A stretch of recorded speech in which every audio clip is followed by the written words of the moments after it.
महामंडलेश्वर चंद्रदास जी हैं। आप सभी को बताने में बड़ी खुशी होती है, जो राम मंदिर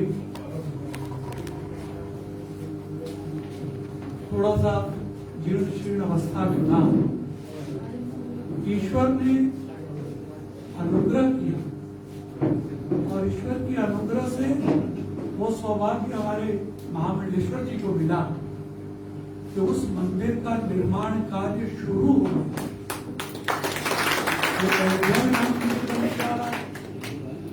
तो एक कल्याण में भी एक राम मंदिर, जिसको कि नए सिरे से बनाया जाना है। हमारे बहुत से भक्त जगत मन में होगा तो पुराना राम मंदिर कहाँ गए?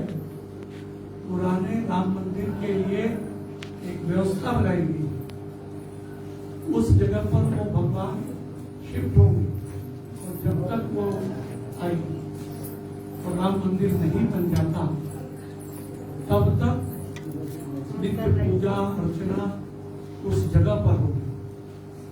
जो राम मंदिर बनने जा रहा है, आपने देखा होगा कि राम मंदिर कितनी जगह में है। अब जो मंदिर बनने जा रहा है वो 5,500 स्क्वायर फीट का बेसमेंट है। जो पहला मंजिला, दूसरा, तीसरा मंजिले का भव्य राम मंदिर होगा। मंदिर का अपना प्रांगण होगा, एक ध्यान गृह होगा, सभागृह, जैसे हम लोग बैठे, ये 1,500-2,000 फुट का होगा, लेकिन वो सभागृह 5,000 स्क्वायर फीट का मंदिर का सभागृह, जहाँ पर हम लोगों को कथा प्रवचन इत्यादि कराना है।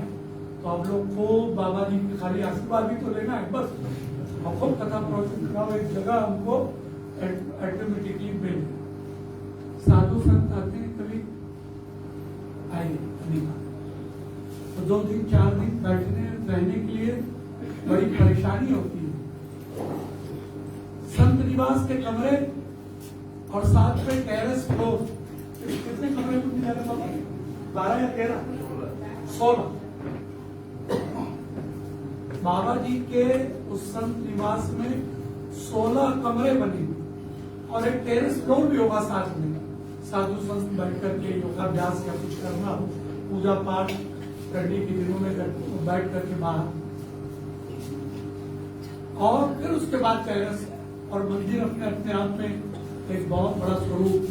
यानी कुल मिलाकर के अगर मैं ये कहूं तो कल्याण में भगवान श्री राम ने अपने लिए एक सबसे बड़ा आवास बाबा जी के माध्यम से बनाने। बाबा जी को श्रेय मिल रहे हैं, भगवान राम स्वयं ये कर रहा है, लेकिन वो श्रेय हमारे महामंडलेश्वर जी को मिल रहा है।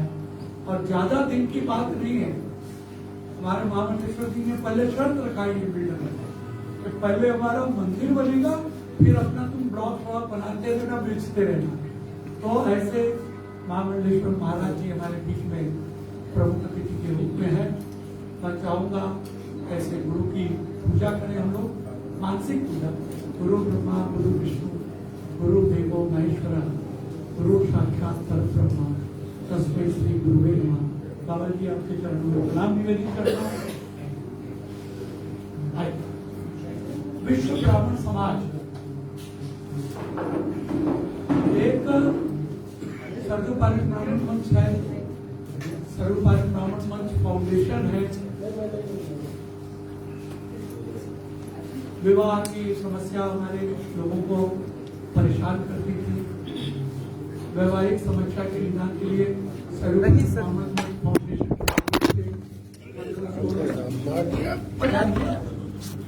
नहीं खराब हुआ।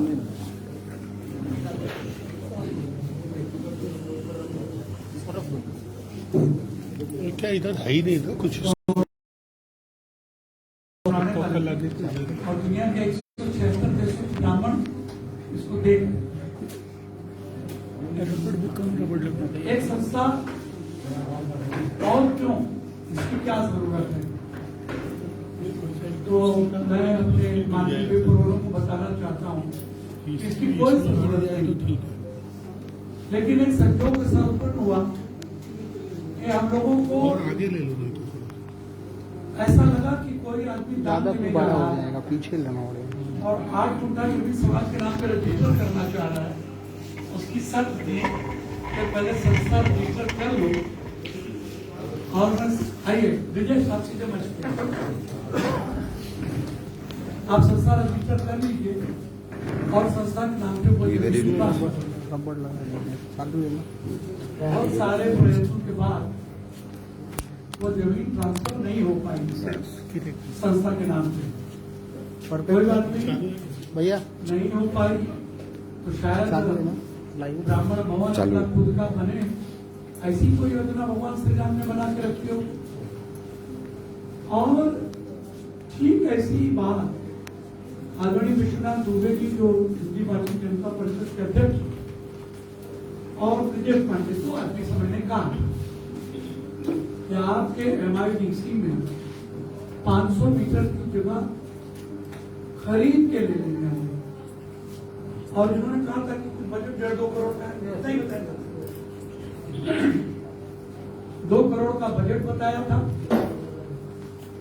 और फर्स्ट फेज में मान लो 5000 स्क्वायर फीट का वैवाहिक हॉल और थोड़ा खाने की व्यवस्था अगर हम करते हैं तो 1.5-2 करोड़ रुपए की उसकी अनुमानित राशि 4 करोड़ रुपए का बजट हम लोगों ने बनाया था कोरोना काल पहले की बात।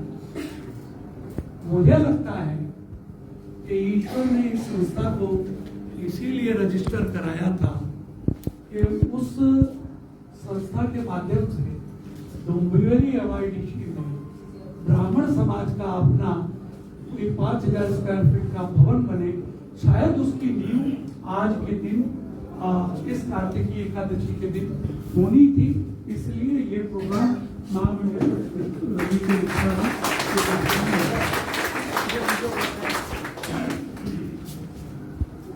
हमारे विजय जी ने भी कहा, विजय भैया ने भी कहा 2 करोड़ रुपया इनिशियली आपको इकट्ठा करना पड़ेगा। हम 2 करोड़ रुपया जैसे कि अभी जिस सोलौड़ी कॉलेज में आप बैठे हमारे पास 50 लाख रुपए थे। 50 लाख रुपए में हमने जमीन खरीदी। इसी पे जमीन को गिरवी रख करके हम लोग ट्रस्टियों ने पर्सनल गारंटी में अपनी सिग्नेचर की और जनता सरकारी बैंक में 3 करोड़ का लोन पास किया। उस 3 करोड़ पे ये बिल्डिंग बन गई और वो 3 करोड़ हमने लिया था 7 वर्षों के लिए और जनता सरकारी का हमने पैसा भर दिया 2 वर्ष में। शायद ऐसा कुछ चला देगा कि वो जमीन हम लोग एक ब्राह्मण समाज के लोगों को बोलूं कि ट्रस्टी बनना है 2.5 लाख रुपए दीजिए और 80 ट्रस्टी भी बन जाते हैं तो 2 करोड़ रुपया इकट्ठा हो जाएगा और अपना समाज ब्राह्मण समाज बड़ा संपन्न समाज है।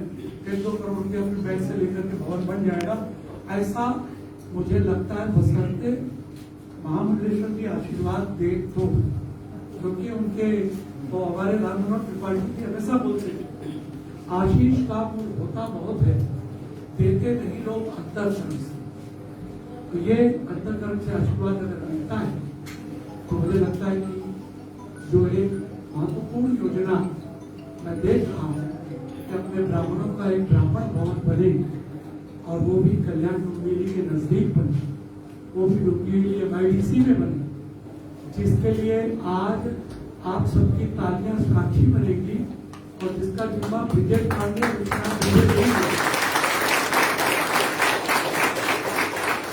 और वही हम जिम्मा लेंगे कि कैसे भी थोड़ा लेके घूमना नहीं पड़ेगा। पैसा अपने आप बिन मांगे मोती मिले, मांगे मिले भीख। मेरा जीवन का अनुभव है, दर दर भटक के पैसा कभी नहीं। पैसा बिना मेहनत के आपकी गुडविल पे, आपकी संस्था की गुडविल पे मिलता है। मैं अच्छी तरह जानता हूं, एक जगह हमारी गुडविल दानदार हुई, उत्तर भारतीय भवन 12,000 स्क्वायर फीट का भवन बनाने के बाद लोकार्पण करके हमारे बीच में नहीं हटे। भवन 12,000 स्क्वायर फीट का बन गया। बन जाने के बाद नेतागिरी उसी में होने लगी। 25 25 आदमी खाली बोलने वाले थे, 975 जागृत समाज चुप रह गया। जो जागृत समाज को बोलना चाहिए था वो 975 जागृत समाज चुप रह गया, जिसकी वजह से वो 25 लोग हावी हो गए और 975 लोग किनारे ले गए। और आज भी वो 975 लोग आज भी नहीं हुए। मैं जब भी बोलता हूँ उत्तर भारतीय भवन के बारे में तो एक उदाहरण देता हूँ कि बिल्ली आती थी, चूहे खा के चली जाती। चूहों की सभा तैयार हो, चूहों ने एक मुख से निर्णय लिया कि बिल्ली के गले में घंटी बांध दी जाए। बिल्ली आएगी, घंटी बजेगी, टन टन टन टन टन। हम लोग अपने बिलों में खुश हैं। प्रश्न आया कि बिल्ली के गले में घंटी बांधेगा कौन? और सारे चूहे फिर से बिल्ली में चले। आज भी वो प्रश्न अनुत्तरित है। आज भी वो 975 जागृत समाज चुपचाप है। 25 आदमी 975 लोगों पर हावी। 975 जागृत समाज कुछ भी हाल चाल। हम लोगों के समय 2 रुपया इधर उधर कुछ हुआ तो ये सभा क्यों लगाई गई, ये आयोजन क्यों किया गया? पब्लिक का पैसा अखबारों में छापते थे। अखबारों में हमारे कुछ असासी मित्रों ने अखबार में छापने का साहस किया। उन्हीं अखबार मित्रों ने जिन्होंने छापा, मुझे मालूम पड़ा कि 2 दिन बाद उनकी खूब मेहमान नवाजी की गई। इमरती, मिठाई आदि उन्होंने खिलाया, खूब अच्छे से खिलाया। और उनसे कहा जब फिर से अखबार में छापो तो उन्होंने लिखा कि ऐसा उत्तर भारतीय भवन पूरे हिंदुस्तान में कहीं नहीं। ये मेहमान नवाजी का असर है। वो मेहमान नवाजी हमको नहीं आने क्या करें? तो ऐसा भी है, लेकिन वो कलम शायद इस जगह हम लोगों को आज नहीं देगा, क्योंकि लोग जानते हैं कि इधर समाज का एक एक पैसा समाज हित में लगता है, उधर भी समाज हित में लगता। हम लोगों ने उस समय कंस्ट्रक्शन कॉस्ट दी थी, लैंड कॉस्ट के साथ। भैया याद होगा तो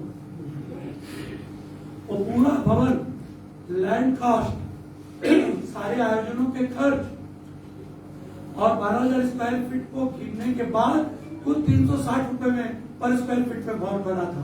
और भवन का लोकार्पण करके हटे, खंडहर छोड़ के नहीं हटे। तो वो यहाँ पर शायद अपने को आज नहीं आएंगे और ईश्वर चाहेंगे कि ये ब्राह्मण भवन का सपना हम लोग आने वाले वर्ष 2 वर्ष में आप लोगों के आशीर्वाद से पूरा करेंगे। दूसरा आज का जो एक आयोजन है समाज गौरव पुरस्कार, मैं देखता हूं दूसरे समाजों ने अगर किसी ने छोटा सा भी कोई काम किया तो उनको कोरोना वीर सम्मान पुरस्कार दिया। एक हमारा ब्राह्मण समाज ही था, जैनियों ने दिया, माहेश्वरियों ने दिया, अग्रवाल समाज के लोगों ने दिया, मराठा समाज के लोगों ने दिया, राजपूत समाज के लोगों ने दिया। खाली एक अपना ब्राह्मण समाज था कि कोरोना में अपने समाज का बहुत बड़ा काम हुआ। बहुत बड़ा क्या काम हुआ? कोरोना के दौर में हमारे स्काउट गाइड के सेक्रेटरी 30 साल साक्षी है। कोरोना के काल में लोग घर के बाहर निकलने को डरते थे और उस पीरियड में जोशीबाग में 10-10 बड़े बड़े टोप, ये मेरी छोटी बहन सीमा ने बहुत सेवा दी। रोज आती थी, 2-3 टोप भर के ले जाती थी और अपने एरिया में बांटती थी। सही होता, पूरे कल्याण के लोग आते थे, टोप ले लेके आते थे। कोई बनेली में बांट रहा है, कोई मोहना में बांट रहा है, कोई कल्याण में बांट रहा है, कोई यहाँ तक कि हमारे आमदार 2 हैं वो भी नहीं बांट रहे थे, चाहे कल्याण पूर्व हो चाहे पश्चिम हो, बांट रहा था। तो वो हमारा अपना समाज जो यहाँ से जाते थे लोग अपने क्षेत्र में बांटते थे। एक तो वो कार्यक्रम हमारे समाज के माध्यम से चला, उसमें सब समाज, ब्राह्मण, क्षत्रिय, वैश्य, बहुजन, मराठी, गुजराती, सभी समाज का योगदान था। खाली ब्राह्मणों का योगदान था नहीं, सब का एक वो काम। दूसरा एक जरा कुर्सी बढ़ा दो भाई, कुर्सी बढ़ा दो, या तो मेहमान को बैठने के लिए तो मेहमानों को जाओ।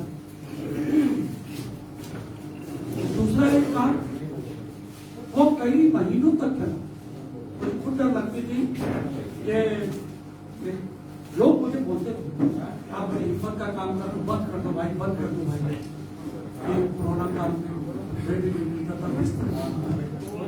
और कोरोना वाला का संपर्क में आया तो कोरोना हो जाएगा, ऐसा डर था उस समय। लेकिन उस समय गिरवी का डॉक्टर का प्रोग्राम चला। जोशीबाग में जब एक पेशेंट मेरे घर के बगल में ही आ गया, तब उस परंपरा को बंद के यहाँ तक कि आज तक की टीम आई थी, श्री अरविंद त्रिपाठी जी नहीं लाई थी, अरविंद त्रिपाठी जी, और आज तक में लाइव इंटरव्यू मेरा दिखाया था इसी खिचड़ी को लेकर के। बराबर अरविंद जी, इतना बड़ा काम उस समय हुआ। एक दूसरा काम उस समय ये हुआ, खिचड़ी बंद हो गई तो फोन आने लगे कहीं कहीं से कि हम लोग 25 आदमी हैं, हमारे यहाँ राशन नहीं है, भाई तुम्हारे बगल की दुकान वाले के पास जाओ, राशन दिखाओ, पेमेंट हमें बताओ। अमित, दर्शन और वो सीए अपने गोविंद पर गया,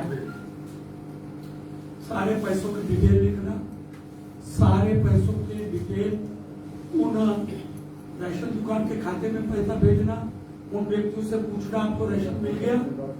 उसके बाद भी वो प्रक्रिया भी थोड़ी ऐसा लगने लगा कि बराबर नहीं चल रही, तो करीब करीब 1000 अकाउंट में डायरेक्ट गूगल पे से या अलग माध्यमों से 1000 परिवार को पैसा भेजा गया। विषय की गंभीरता एक आपको बताना चाहता हूं, यही इंद्रप्रस्थ बिल्डिंग है, वहां से मुझे फोन आया, इंद्रप्रस्थ बिल्डिंग में मेरा 1 करोड़ रुपए का प्लान, लेकिन कोरोना की वजह से काम पे नहीं जा पा रहा। मेरी मजबूरी है, मैं आपके यहाँ गेहूं चावल मांगने भी खड़ा नहीं रह पाऊंगा। मेरी मजबूरी है, मैं आपको नाम भी नहीं बताऊंगा। क्या मेरे इधर मेरे बच्चे भूखे राशन मिलेगा? भला आपने मुझे नाम भी नहीं जानना है। मैं राशन लेके आ रहा हूँ, मैं 8 बजे इंद्रप्रस्थ के गेट पर राशन रख दूंगा और मेरी गाड़ी आगे निकल जाएगी। 8:05 को तुम फोन करके मुझे बता देना कि मुझे राशन मिल गया। अब आप सहज पूछ सकते हो कि ट्रू कॉलर का जमाना है, किसका फोन है आप पता कर सकते हो। जी मुझे पता है। किसका नंबर है? जी मुझे पता है। लेकिन उस समय उस व्यक्ति की मजबूरी थी तो वो अपना नाम घोषित नहीं कर सकता था, और ऐसे लोगों को भी अनाथ दिया। पिछले दिसंबर तक हमारी योजना चली, ब्राह्मण परिवारों को भी राशन देने की और ब्राह्मणेतर परिवारों को भी राशन देने की। जाति धर्म भाषा संप्रदाय के ब्राह्मण को प्रधानता दी हमने, और ब्राह्मण के अलावा भी जो अगर राशन के पैकेट बचे तो ब्राह्मणेतर समाज को भी हम लोगों ने दिया, और वो पिछले दिसंबर तक चला। दिसंबर के बाद कोरोना से लगभग लोग टूट गए और तितर बितर हो गए। लेकिन ईश्वर की मर्जी देखिए, अप्रैल में फोन आता है ब्रिजेश पांडे जी का कि भैया अपनी योजना क्यों बंद हो गई। बोला दानदाता भी थोड़ा सरक गए, और बोले 10-11 जन को तो दे सकते हैं, तो बिल्कुल फिर से अप्रैल से शुरू हो गई। बताने में हर्ष होता है कि तभी जब हमारी पीक पे योजना थी तब 35 लोग थे, और आज पीक पे योजना नहीं है तो कितने हैं? अभी 25 या 30 है, 25-30 तो आज भी। और मुझे बताने में हर्ष होता है, तो उसमें ब्राह्मण परिवार के लोग 13-14 तो ब्राह्मण परिवार के लोग, और ब्राह्मण परिवार के लोग ही दानदाता है। 13-14 ब्राह्मण परिवार के लोग, बाकी अन्य परिवार के लोग। गोल्डन ग्रुप की योजना तो बंद ही नहीं, गोल्डन ग्रुप की योजना वो लगातार जारी है, आज भी जारी है, और वो आज भी चल रही है। तो मेरे मन में एक विचार है,